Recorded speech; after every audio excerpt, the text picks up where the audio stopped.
Ahlan wa sahlan wa marhaba mpenzi mtazamaji, assalamu alaikum, hujambo na karibu kwenye taarifa za Darubini ya Channel 1, ikiwa ni siku ya 4 mwezi Agosti mwaka 2022. Natumai umeshinda vyema.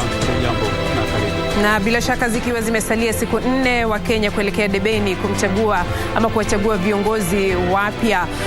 Mtazamaji, ni mengi tuliyokuandalia kuhusiana na matayarisho ya uchaguzi huo pamoja na siasa mbalimbali, huku wagombea urais na wagombea viti mbalimbali wakielekea kwa wananchi kuwaomba kura. Tutakuwa tukikuandalia taarifa kuhusiana na hayo na mengineyo kwenye meza hii ya Darubini ya Channel 1. Tutakuwa nawe kwa takriban saa moja tukikudondolea taarifa za humu nchini, lakini kwanza kabisa hebu tukupe vidokezo.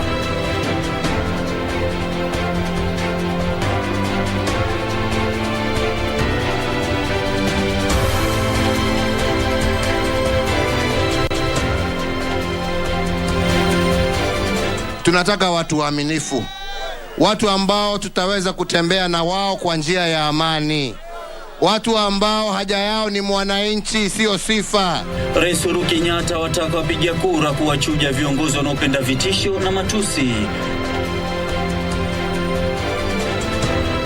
Tume ya IEBC yaagizwa kutumia sajili za madaftari za wapiga kura. Ni historia kwenye kesi za ubakaji, huku mkurugenzi wa makao ya watoto Stephen Nzuki akifungwa jela miaka 100.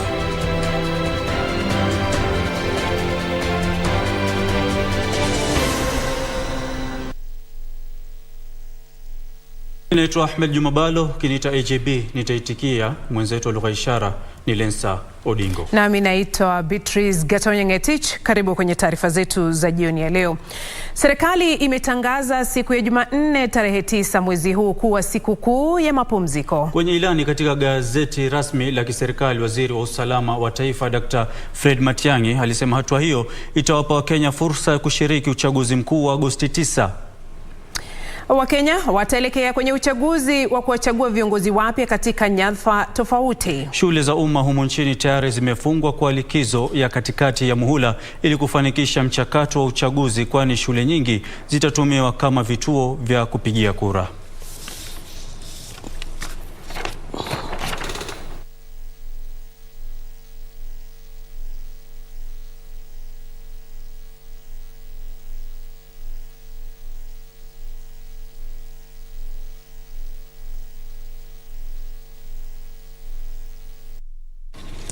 Na kwengineko, mkurugenzi wa makao ya watoto Stephen Nzuki amehukumiwa kifungo cha miaka 100 gerezani kutokana na kosa la kunajisi watoto. Mahakama imempata na hatia ya kuwanajisi watoto 4 kwa kipindi cha miaka 6 alipokuwa akihudumu kama mkurugenzi wa makao ya watoto ya Scream Africa Children's Home yaliyoko mtaa wa Utawala hapa jijini Nairobi.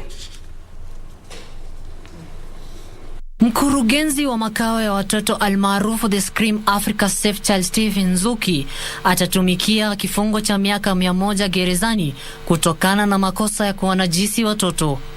Nzuki anasemekana kushiriki kitendo hicho kwa kipindi cha miaka 6 kati ya mwaka 2010 na 2016 kabla ya kunaswa na mkono mrefu wa serikali. Hakimu mkuu Zainab Abdul alipokuwa akitoa uamuzi huo alisema upande wa mashtaka ulikuwa umedhibitisha kesi hiyo bila tashwishi. There is no doubt that the offenses committed are very serious and carry a heavy penalty. The accused, being a director of a children's home, ought to have protected the minors, but this was not the case. He went ahead and defiled them severally. It is the responsibility of this court to impose a deterrent sentence to other would-be offenders. Wakati wa kesi hiyo, upande wa mashtaka ulikuwa na mashahidi 12 ambao walitoa ushahidi dhidi ya Nzuki. Hakimu Zainab alitaja makosa hayo kuwa hatari na akasema hukumu hiyo itakuwa funzo kwa wahalifu wengine wenye nia ya kuwadhulumu watoto. Abdulkhair Mohamed, Darubini. Tukiachana na taarifa hiyo, Jaji Mkuu Martha Koome amesema idara ya mahakama itawaajiri majaji 20 zaidi wa mahakama kuu kusaidia kupunguza mrundiko wa kesi mahakamani. Koome ambaye alizindua ripoti ya mwaka 2020-2021 ya kukadiria vigezo vya utendakazi wa mahakama alisema licha ya ufanisi uliofikiwa katika kupunguza mrundiko wa kesi mahakamani kwa 83%, mengi yanahitaji kufanywa kusuluhisha kesi hizo.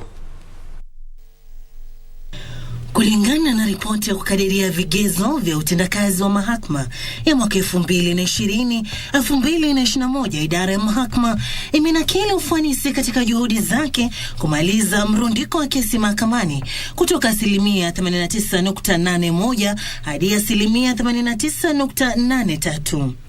Na kesi 2,93,837 zilisuluhishwa wakati wa kipindi kilichoangaziwa kwenye ripoti hiyo. Jaji Mkuu Martha Koome amesema mahakimu na majaji zaidi wataajiriwa kusaidia kupunguza kesi mahakamani, huku kesi zaidi zinazofungamana na uchaguzi zikitarajiwa baada ya uchaguzi mkuu wa Agosti 9. I'm happy to report that the Judicial Service Commission is embarking on the interviews for the 20 High Court judges, and a board paper is also present before the Judicial Service Commission to consider advertising for more positions. Koome alisema tandavu ya corona iliathiri mpango mzima wa kushughulikia kesi nyingi mahakamani, huku akisema licha hali hiyo teknolojia imekuwa nguzo muhimu wakati wa kipindi cha tandavu ya corona kusuluhisha kesi mahakamani. Our efforts are also now directed towards a multi-door approach to access to justice and improving the quality of services offered across all the courts in the country. Matamshi ya Koome yaliungwa mkono na wadau wengine waliosifia juhudi za idara tofauti za mahakama. It is key to framing our policies, and it is key to framing interventions towards the realization of the strategic objectives as contained in the STAJ blueprint, as well as in the Judiciary Strategic Plan. Inadequate number of judges, judicial officers and staff, lack of courtrooms and chambers, limited space in registries are just some of the challenges that were faced. And we know that you had advertised for 20, but essentially the impact of the recent promotion of judges to the Court of Appeal means that we would be recruiting for about 13 or 14. The Office of the Chief Registrar appreciates and will facilitate implementation of progressive interventions which enable litigants access quality court services wherever they may be. We have also come up with diversion guidelines which will ensure that where parties to criminal offenses are willing, diversion can be undertaken. Wakati wa hafla ya mahakimu, majaji na idara tofauti zilizobobea kazini zilituzwa. Sarafina Robi, Darubini. Na kamati ya kiufundi ya kukuza uhusiano kati ya serikali ya kitaifa na zile za kaunti iliyo na jukumu la kushirikisha masuala ya ugatuzi imeanza kuandaa mkutano wa mashauriano na taasisi mbalimbali za usimamizi wa fedha za umma kwa lengo la kutafuta mbinu za kuziba mianya ya wizi wa pesa za umma kabla ya kuchaguliwa kwa viongozi wapya. Mwenyekiti wa kamati hiyo Gethinji Kiragwa, ambaye alihutubia wadau mbalimbali, miongoni mwao tume ya kuianisha mishahara na marupurupu ya watumishi wa umma SRC, afisi ya msimamizi wa bajeti, tume ya ugavi wa mapato na tume ya utumishi wa umma, alisema ni muhimu kwa wadau hao kushughulikia masuala yanayohusiana na usimamizi wa pesa za umma na maslahi ya wafanyakazi kabla ya viwango viwili vya serikali. Mkutano huo unawawezesha wadau kutoa mapendekezo kuhusu changamoto zinazokabili taasisi hizo ili yawasilishwe katika kongamano la ushirikishi taifa, na zile za kaunti zitaamua masuala mbalimbali ya uongozi.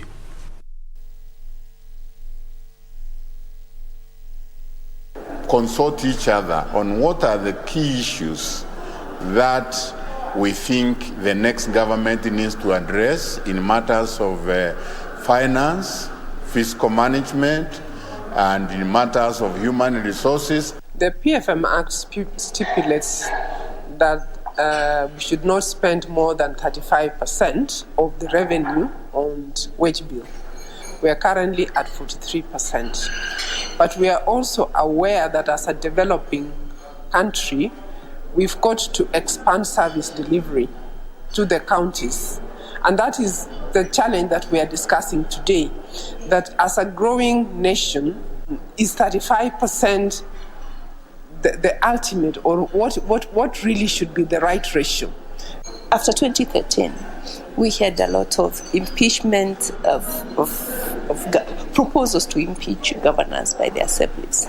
And it's because then you have a challenge in the sense that an oversight institution still needs to go through the institution they are oversighting to get their exchequer. Therein lies a contradiction. And it may require an amendment of the PFM, it may not.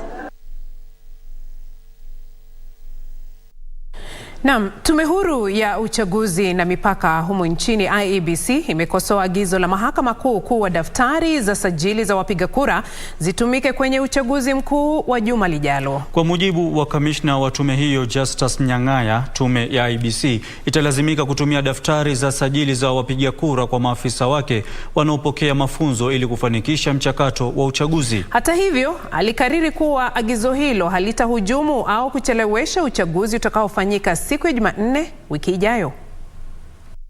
Tume ya IEBC imekosoa uamuzi wa Mahakama Kuu ya kujumuisha daftari ya sajili ya wapiga kura kwenye mchakato wa uchaguzi mkuu ujao. Jaji Thande Mugure wa Mahakama ya Milimani hivi leo asubuhi aliagiza tume hiyo kutumia daftari ya sajili ya wapiga kura kama njia mbadala ya kuwatambua wapiga kura. Orders are concerned, ladies and gentlemen, you will agree with me that it is rather disruptive. Because right now we are training our own polling staffs on a line that we had agreed on. And now when something comes up and takes away or adds, we have to regroup and train our people again. Aidha, jaji huyo pia alisema ni kinyume cha sheria kutegemea tu sajili ya mfumo wa kielektroniki, kwani mfumo huo huenda ukawanyima watu wengi nafasi ya kupiga kura. We have already printed a register and we have gazetted it. And possibly your name is not there if you did not correct it. Which therefore means you are not going to vote. And that is very sad indeed. Tume ya IEBC ilikuwa imetupilia mbali uwezekano wa kutumia daftari ya sajili wapiga kura kwenye uchaguzi mkuu kuambatana na uamuzi uliotolewa na Mahakama ya Upeo mwaka 2017, japo ilisema itakubaliana na uamuzi huo ambao ni pigo kubwa kwa maandalizi yake ya uchaguzi, kwani muda ulioko ni mchache mno. Awali, tume hiyo iliandaa mazungumzo na kundi la waangalizi wa uchaguzi walioidhinishwa. This is very key to us because not unless the elections are transparent and credible, no one is going to accept the results. Waangalizi 18,000 watachunguza uchaguzi. Even our polling booth, there's one which has somebody on a wheelchair can comfortably mark the ballot papers without any assistance to be lifted from the wheelchair. Waangalizi 18,000 watachunguza uchaguzi ujao na tayari 10,000 washaidhinishwa. Naam. Waangalizi wa uchaguzi kutoka Muungano wa Afrika pamoja na shirika la COMESA wametakiwa kutopendelea upande wowote kwa mujibu wa sheria za uchaguzi wanapotekeleza wajibu wao. Mkuu wa ujumbe huo ambaye ni rais wa zamani wa Sierra Leone Ernest Bai Koroma, ambaye alizindua kikao cha ujumbe huo kwenye hoteli moja hapa jijini Nairobi, aliwahimiza waangalizi hao kutompendelea mtu yeyote wanapotekeleza jukumu lao. Kenya ilitambulika kama mshirika mkuu wa kibiashara katika bara hili, huku wadau wakisema ni muhimu kwa Kenya kuandaa uchaguzi na mpito wa amani. Kikao hicho cha siku 3 kitasaidia waangalizi hao kujifunza na kutoa maamuzi ya busara kuhusu mchakato mzima wa uchaguzi.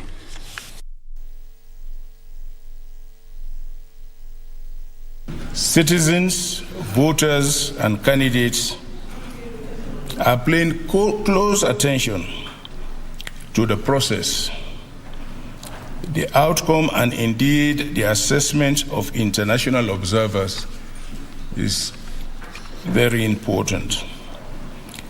Tension and anxiety, if not managed well, may lead to violence. Kenya's role in peace processes in the region make it imperative that Kenya has a peaceful transition after the August 9th elections. The importance of Kenya is not just recognized by COMESA and the AU, but also by the broader international community, as is evidenced by the record number of former presidents that have been deployed to lead the many missions that will be observing this election.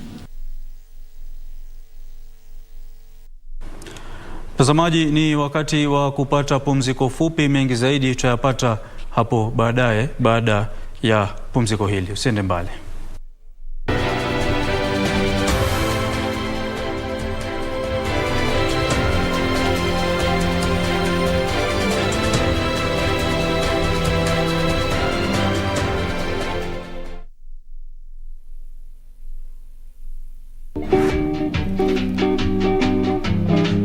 Alikuwa amesponsoriwa na sponyo wake huyu. Huyu ndio sponyo. Shida yako ni bwana yako hakukuja home. Si ndio? Sinda yangu hata kubwa ni kwa sababu hakupiga kura. Tukaweka mkipara kama huyu kwa kiti. Na hatukutaka mtu kama huyu akue kwa kiti. Jina ambayo iko kwa kitabu. Wewe mzee. Unataka nikufungie huku ndani? Wako haya. Ya pepi kai. Wewe. Na unacheka. Unaona kama tuko kwenye mchezo hapa. You are a socialite. Tumeshimwa kwa ushahidi. Ninaomba dunia isimame nisuke. Kama kuna watu kama hawa, wacheni nisuke tu. Do you have a new story to share with KBC? Get in touch swiftly on email news@kbc.co.ke or call 0723-892-654 or 0734-780-124.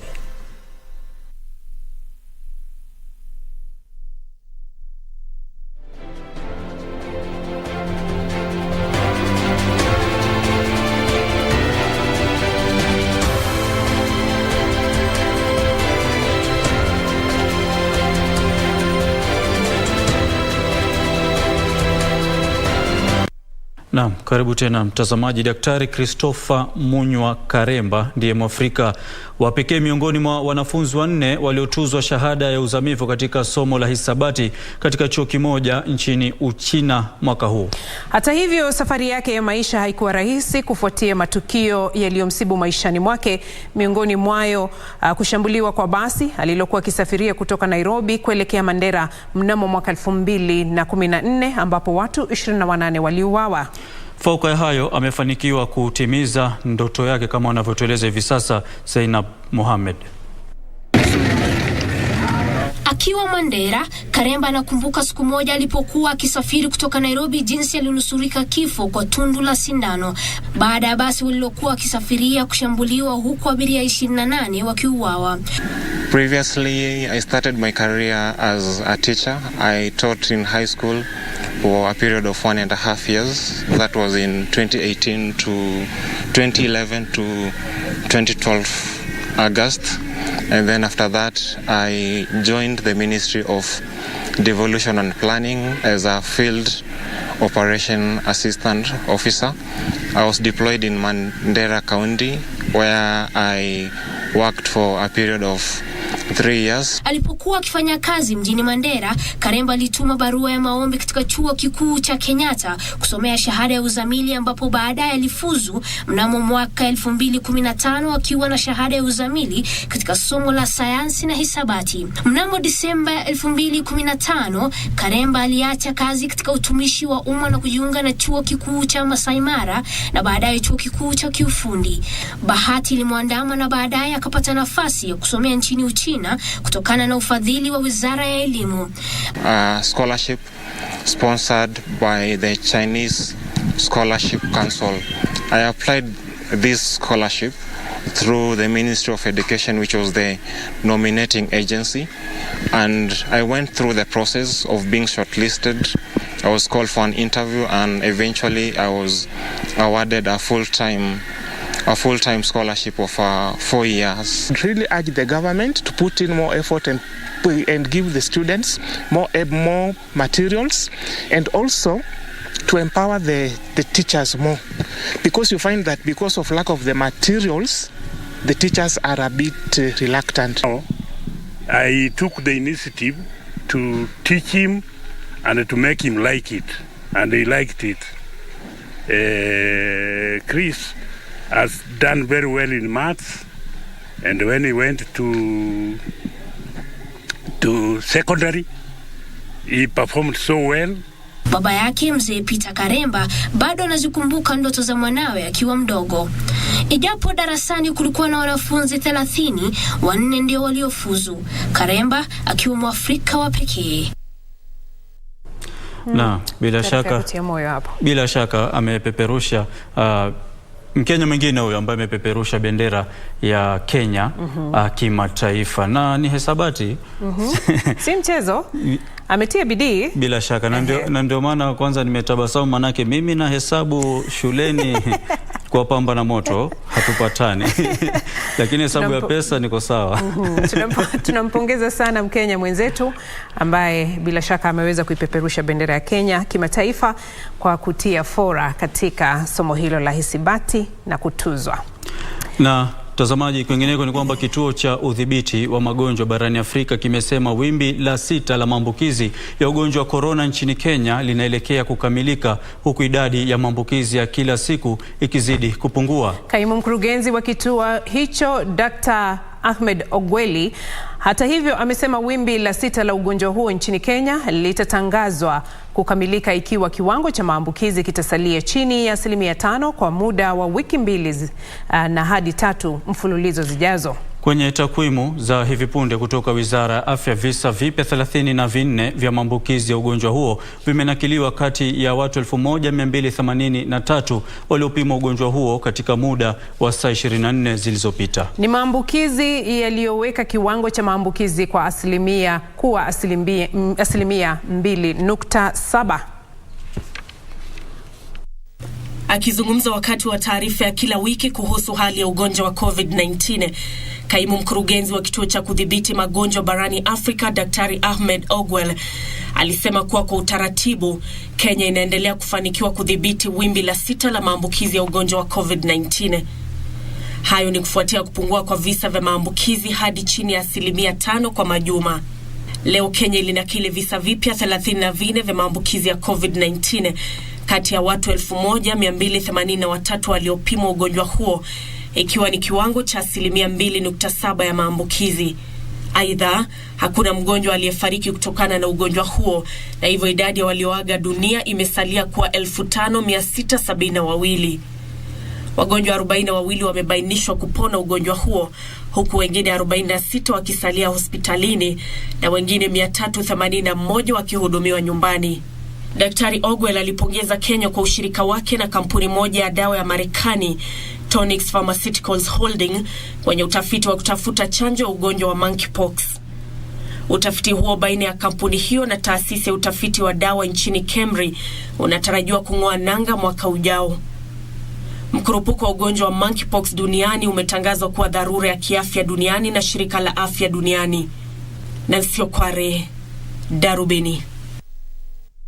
Na tukisalia kwenye masuala yanayofungamana na afya na sio COVID, Kenya iko katika harakati za kutimiza malengo ya nguzo ya utoaji huduma bora za afya kwa wote kama sehemu ya ajenda 4 kuu za Rais Uhuru Kenyatta. Katika miaka iliyopita, serikali imewekeza katika muundo mbinu wa afya, utoaji mafunzo kwa wahudumu, ufadhili na nyenzo nyinginezo za kufanikisha mpango huo. Uwekezaji uliofanywa na serikali ya Rais Uhuru Kenyatta katika sekta ya afya unalenga kuhakikishia Wakenya wanapata kwa wepesi huduma bora za afya na za gharama nafuu.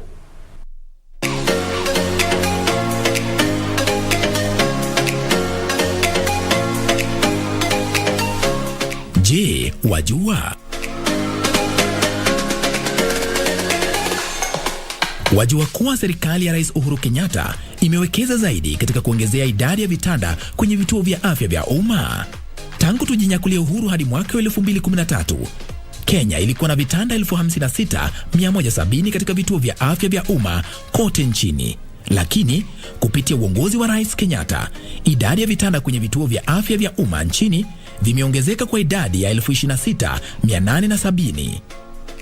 Hii inamaanisha kuwa Kenya sasa inajivunia vitanda 82,950 katika vituo vya afya vya umma mbalimbali.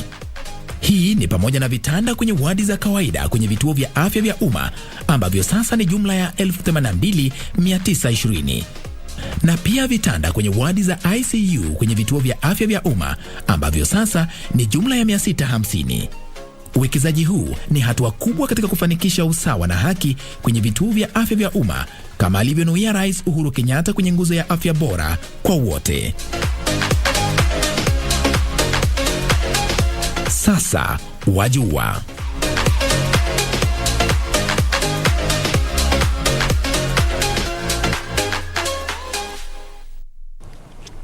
Naam, Rais Uhuru Kenyatta leo alizindua daraja la Makupa ambalo linatarajiwa kulainisha shughuli za usafiri ndani na nje ya mji wa Mombasa. Rais alisema ufunguzi huo ni tukio la kihistoria katika mji huo, huku eneo hilo likirejesha hadhi yake kama kisiwa.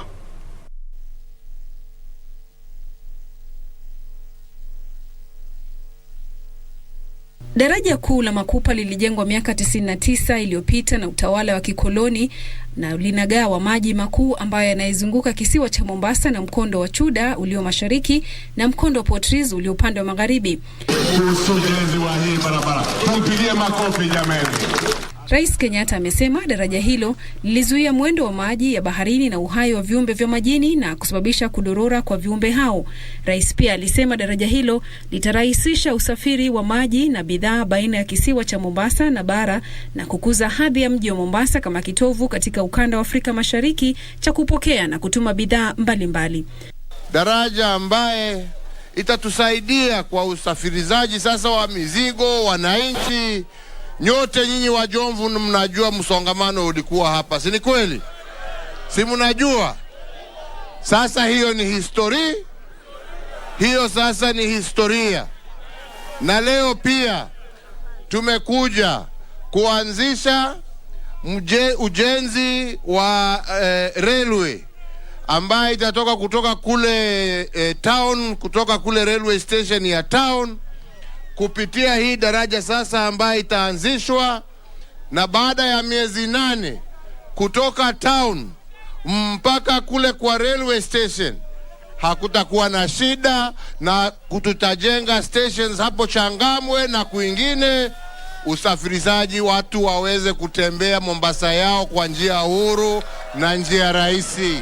Daraja la Makupa lina urefu wa mita 457 na limechukua serikali muda wa miezi 17 kukamilisha. Muundo wa daraja hili unajumuisha pande 4 sambamba za daraja zenye wembamba wa mita 20 kila moja. Daraja la ziada la kuhudumia baiskeli na sehemu maalum ya watu kutembea.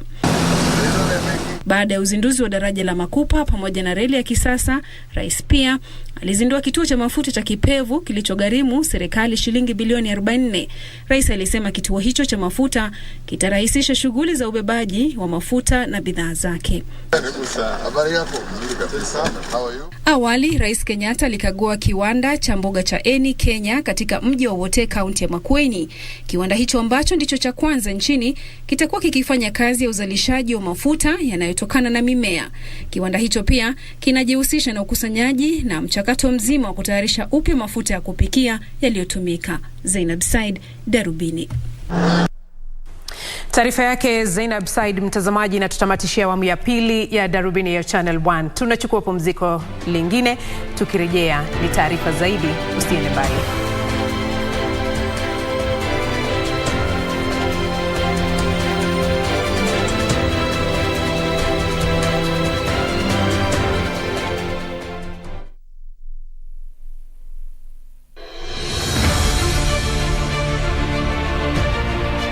President Uhuru Kenyatta has been a champion of conservation efforts and climate change in Kenya and globally. Tunapanda miti ndio tuweze kuhifadhi mazingira yetu. His commitment and dedication to environmental conservation has led to the realization of the objectives of sustainable conservation and management of Kenya's forest resources through the Kenya Forest Service. You've seen himself planting trees and visiting forest and visiting, and you've seen all this. His directive that we attain 10% tree cover by 2022 has been achieved. How else can you rate that? That's an A+.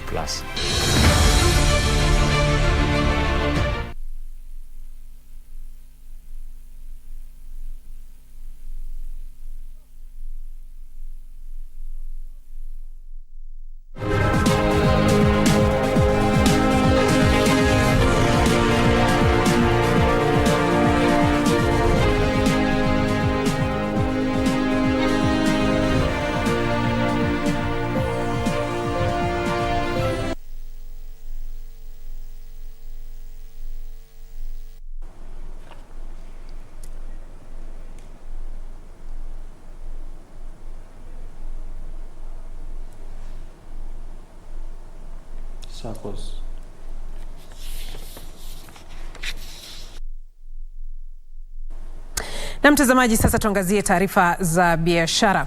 Wanachama wa vyama vya akiba na mikopo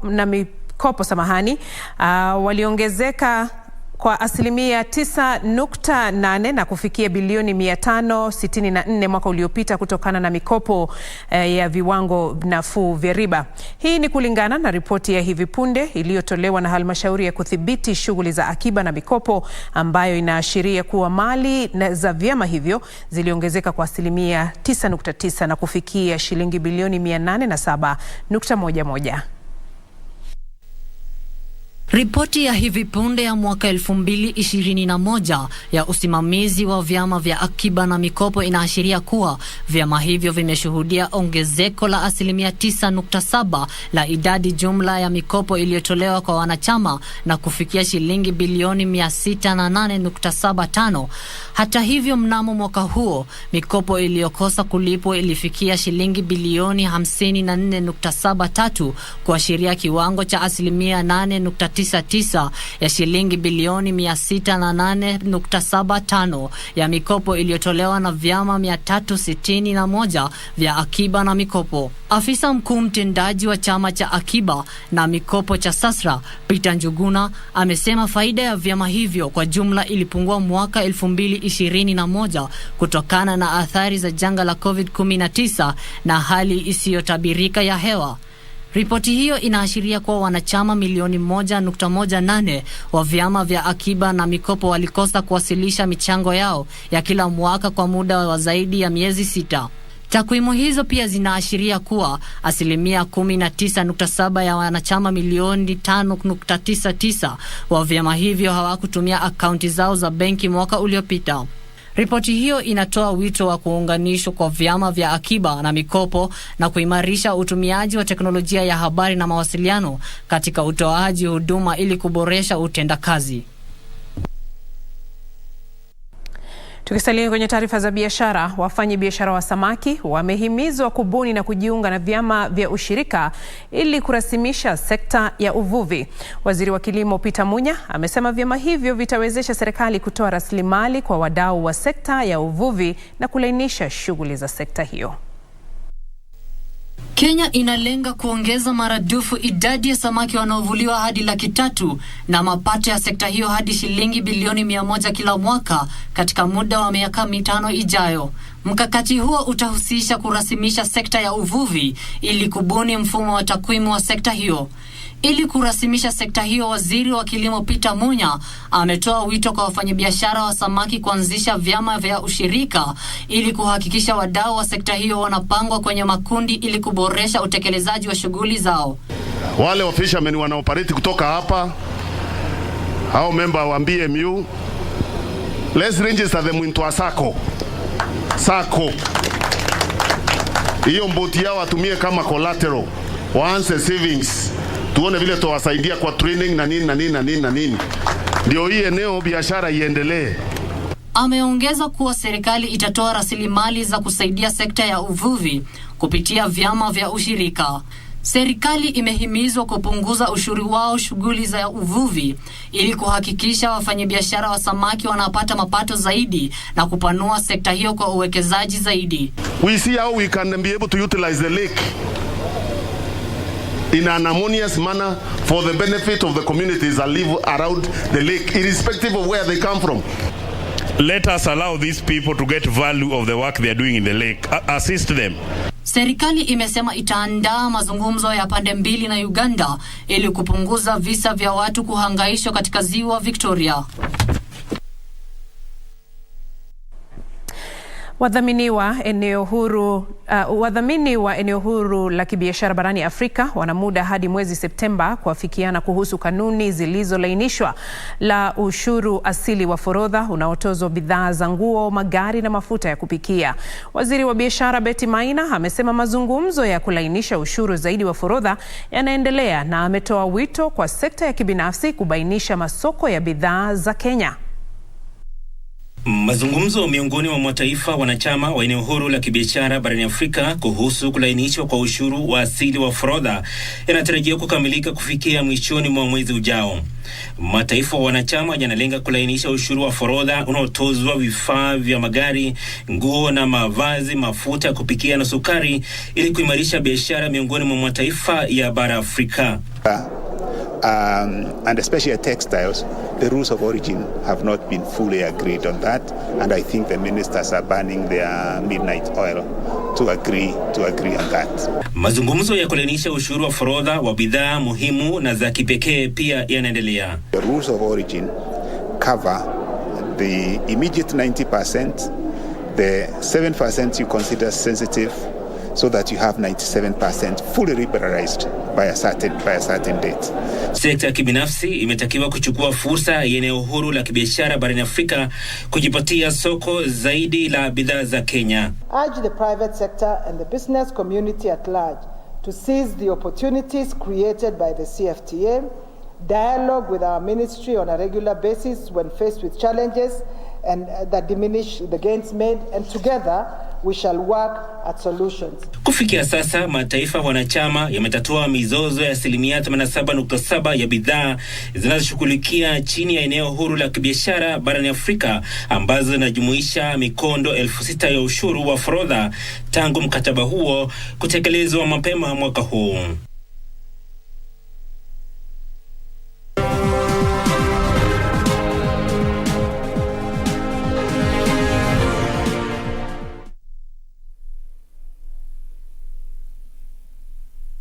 The 2022 Commonwealth Games will be hosted in Birmingham, United Kingdom from the 28th of July through the 8th of August 2022. Team Kenya is set to make its 17th appearance at the Games. Kenya will contest for medals in several disciplines, among them athletics, boxing, hockey, rugby, weightlifting, wheelchair basketball and parasports, among others. Watch the Games live on KBC Channel 1. KBC Channel 1, your true sports partner.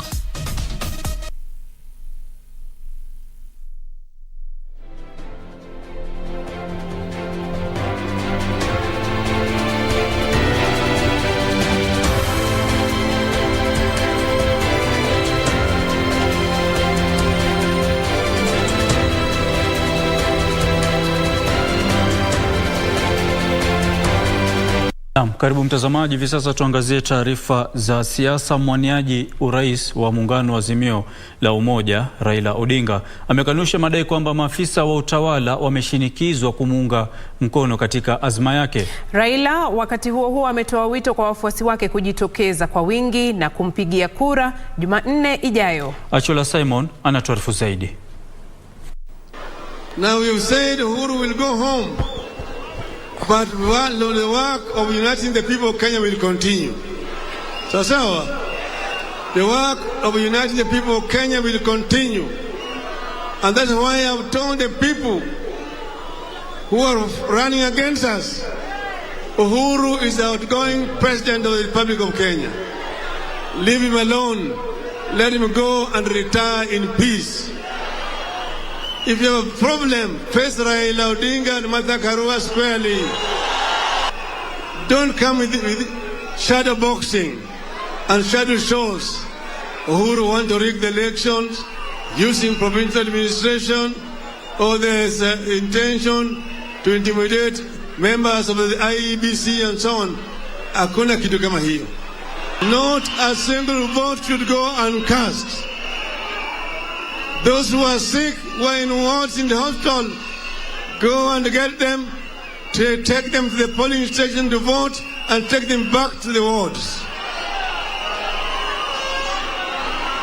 Those who are disabled should be enabled to go and cast their votes. The youth of Kenya, the youth of Nyanza should not sleep that night. No sleeping. All be awake and go to cast your votes. Tukisalia kwenye siasa, naibu rais William Ruto aliongoza msururu wa mikutano ya Kenya Kwanza leo kuanzia eneo la Ukambani hadi mwambao wa Pwani, huku akiahidi kwamba Kenya inaelekea kufikia mwamko mpya. Akizungumza katika uwanja wa Tononoka katika kaunti ya Mombasa, naibu rais aliahidi kushughulikia suala sugu la ardhi katika eneo hilo ikiwa atachaguliwa kuwa rais wa taifa hili.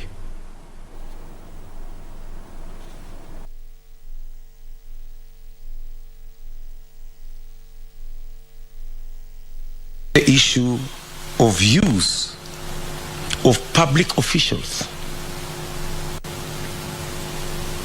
chiefs, county commissioners, assistant county commissioners are being forced with threats and blackmail of loss of their jobs if they don't become Azimio operatives. There is nowhere in the Constitution and in the Code of Regulations of Public Service that public servants are required to carry out political activities for any political party. It is our position, indeed it is the position of the Constitution, that public servants serve Kenyans equally, irrespective of their political persuasion or leanings, irrespective of the communities they come from, the religions they profess, or the color of their skin. Naibu rais mapema leo akizungumza nyumbani kwake kule Karen, akisema kwamba serikali inawatumia maafisa wa utawala kuwashinikiza wapiga kura kuunga mkono upande ule mwingine wa Azimio la Umoja wa Kenya. Na bila shaka mtazamaji, hayo yalikuwa ni matamshi ya naibu wa rais Daktari William Ruto. Hapo awali nilikuwa tumekudokezea kwamba leo pia aliendeleza kampeni zake katika maeneo tofauti ya nchi hii, akianzia kampeni hizo katika eneo la Ukambani na kumalizia eneo la Pwani, kaunti 001, yani kaunti ya Mombasa. Naarifiwa kwamba mtazamaji, taarifa hiyo kuhusiana na kampeni za mrengo wa Kenya Kwanza bado inaandaliwa na pindi itakapokuwa tayari na iwapo muda utaturuhusu, bila shaka tutaipeperusha. Na kwingineko, huku mahitaji ya vifaa vya nyumba yakiongezeka sokoni, kampuni ya LG Electronics imezindua majokovu yanayohifadhi umeme kwa kutumia teknolojia ya smart. Hatua hiyo inalenga kuboresha uhifadhi wa vyakula ili kupunguza utupaji wa chakula. Tazama. Ushuru unaotozwa vifaa vya nyumba unatarajiwa kufikia shilingi trilioni 26 kufikia mwishoni mwa mwaka huu na unatarajiwa kukua kwa asilimia 18.5. Wengi wa watumiaji wa vifaa vya nyumba wamekuwa wakienzi utumiaji wa majokofu kuhifadhi vyakula ili kupunguza utupaji wa vyakula. Hapa nchini Kenya, utupaji wa vyakula hugharimu uchumi shilingi bilioni 72. Ripoti ya hivi punde ya shirika la UNEP kuhusu utupaji wa chakula inaashiria kuwa kila Mkenya hutupa kilo 99 za vyakula kila mwaka. Utumiaji wa mbinu za kuhifadhi vyakula unahimizwa ili kupunguza hasara. Mkurugenzi mkuu wa kampuni ya LG katika kanda ya Afrika Mashariki, Sang Kim, amesema teknolojia hiyo ya hivi punde udhibiti hali ya kufungua milango ya majokofu na hivyo kuhifadhi kawi. Demand for home appliances continues to rise on account of a significant rise in per capita disposable income coupled with an influx of high-end appliances in the country. The new refrigerator lineup meets the growing demand for refrigerators that offer good design, better convenience and hygiene, and health features that help protect consumers and their loved ones by being energy efficient and effective at extending food freshness. Kim amesema kumekuwa na ongezeko la mahitaji ya vifaa vya kielektroniki visivyoathiri afya.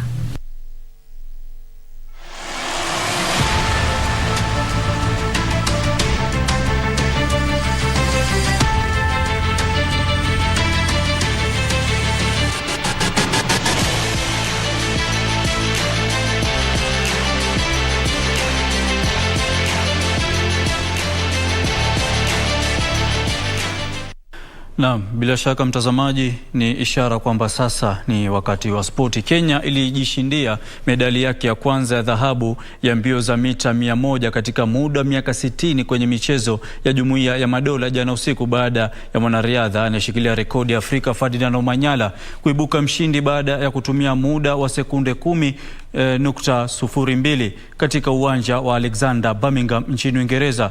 Ripota wetu Isaac Lemoka anayo maelezo kamili.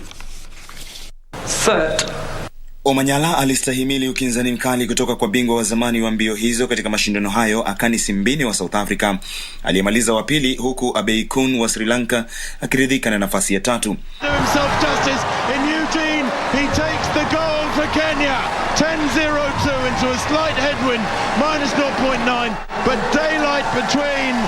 Ferdinand Omanyala of Kenya and the rest. Maybe about a meter's difference in it. Omanyala ameandikisha historia kuwa Mkenya wa kwanza kushinda mbio hizo tangu mwaka 1962. Kitu moja naangalia ni kuacha legacy Kenya. Kuacha legacy yani hata nitakuwa nimetoka duniani bado watu wataikumbuka. Na hope tutakuwa na many sprinters. Na hope tumefungulia njia ma sprinters wengi wanaokuja. Mapema uwanjani Alexander, Irene Cheptai na Sheila Chepkurui Kiprotich walitoa nishani ya fedha na shaba mtawalia katika mbio za mita 10,000 kwa wanawake zilizotawaliwa na Eilish McColgan wa Scotland, ambaye aliandikisha muda wa dakika 30 sekunde 48.60. Baada ya matokeo hayo, sasa Wakenya hao wanapania kushiriki mbio za masafa marefu. Mbio haikuwa rahisi vile, ilikuwa uchungu. Huyu msichana hapa si rahisi, lakini tulisaidiana na Sheila mpaka tukapata hiyo silver na bronze. Tunashukuru mpaka hapo. Kwanza napenda kushukuru Mwenyezi Mungu ameniwezesha nimemaliza mbio ya leo na chihizi vizuri, ingawa tulikuwa tunatarajia tuchukue gold medal kwa hii race, but tunafurahi tumechukua silver and bronze. Hata hivyo, McColgan ambaye anadai hakuridhishwa na matokeo yake katika mashindano ya dunia huko Marekani hakusita kuonyesha furaha yake mjini Birmingham, huku akiwalimbikizia sifa Cheptai na Chepkurui kuwa wanariadha shupavu ambao angependa kupambana nao tena katika siku za baadaye. I'm really happy with tonight. I think I had a really disappointing World Championships. I had a bit of an illness and injury going into Eugene, and I think I was just so frustrated with the way I ran there, and so today I was very fired up to come back and put on the best performance I could in front of a home crowd. I know this year I'm in the shape of my life, but you need a few things to align on the day, and we need to be injury-free, illness-free, and I'm really proud of the way I ran tonight.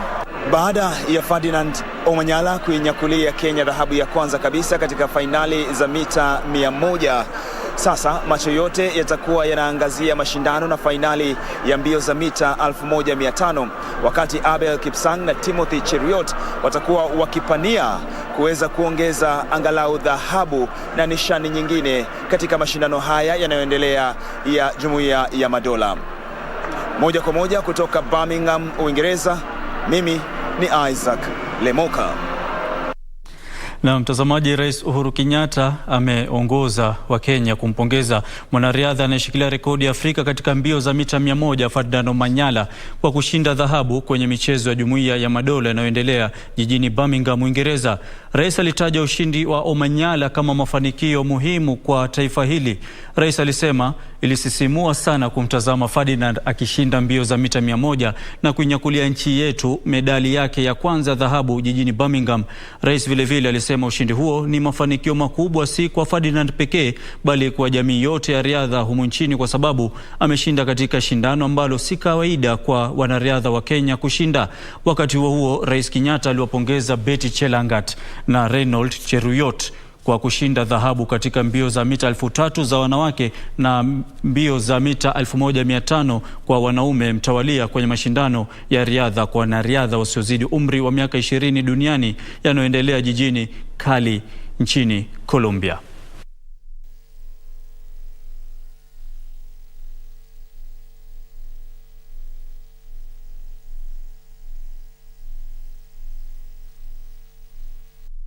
Naam, hongera kwa Ferdinand Omanyala na Wakenya wote wanaotuwakilisha na kutushindia nishani ama medali katika mashindano hayo. Na washindi wa mikondo ya awali ya msururu wa gofu wa Safaricom watajibwaga uwanjani kwenye fainali ya mashindano hayo itakayoandaliwa Jumamosi hii katika uwanja wa Vipingo ulioko kaunti ya Kilifi.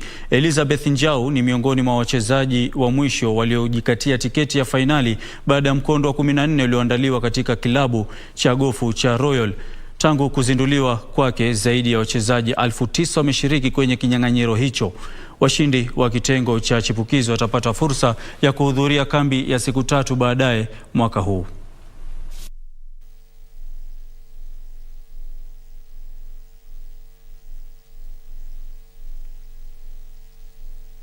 Okay. Golf it's an individual sport, right? I mean, you can only do your best on the day. So in terms of that, yeah, there's pressure because you want to do well, but at the end of the day, what everyone else does doesn't really affect you. Well, it shouldn't. I mean, at the end of the day, you can only play as well as you can play, right?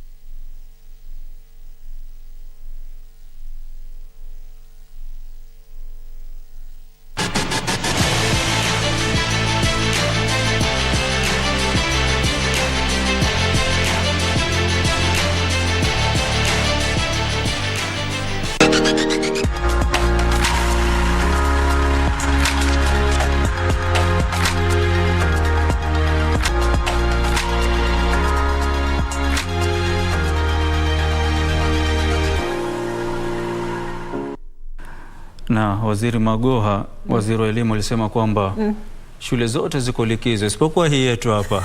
Mwalimu hataki tupumzike na darasa. Nadhani likizo ya darasa hili itaanzia wiki ijayo kwa sababu sitakuwa hapa studioni tarehe siku ya Jumatano na Alhamisi. Maana nitakuwa nyanjani kuhakikisha kwamba tutakuwa tukiangazia hali ilivyo.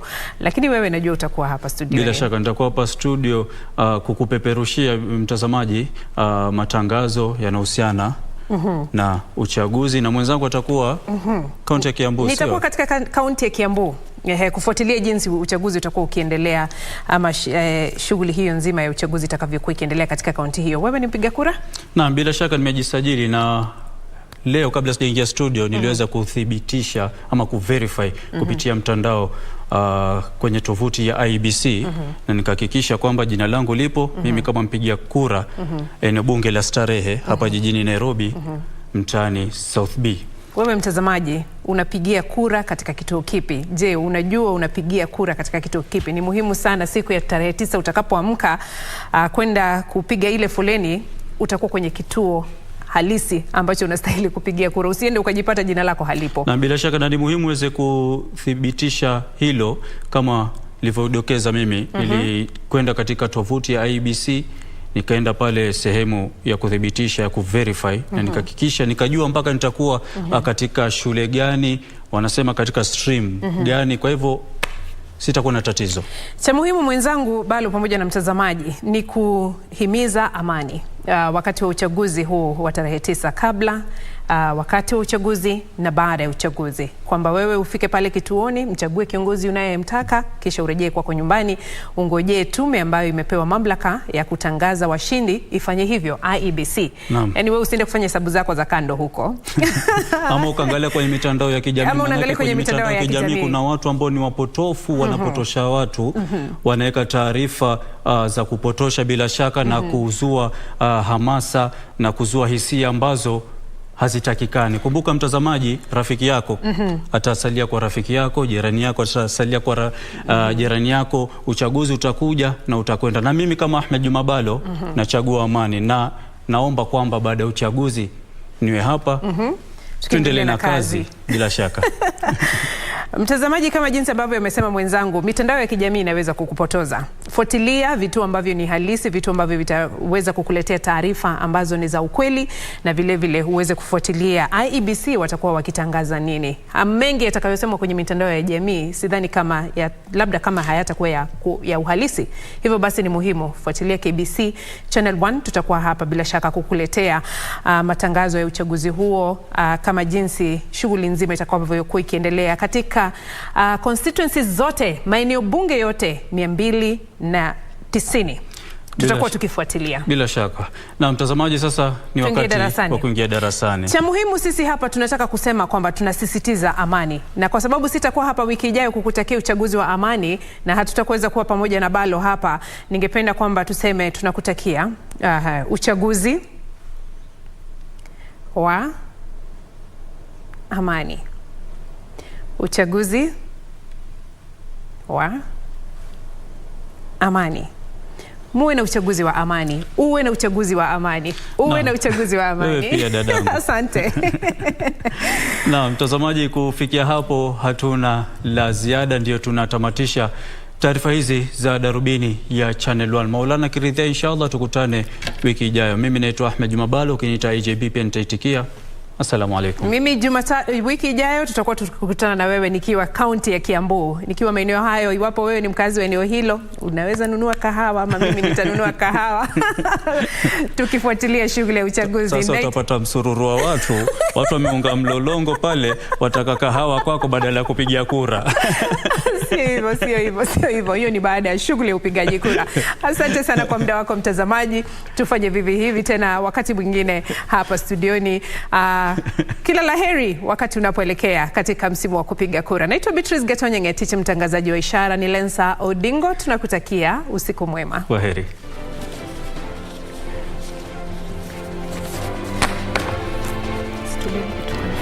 Sasa tuongee.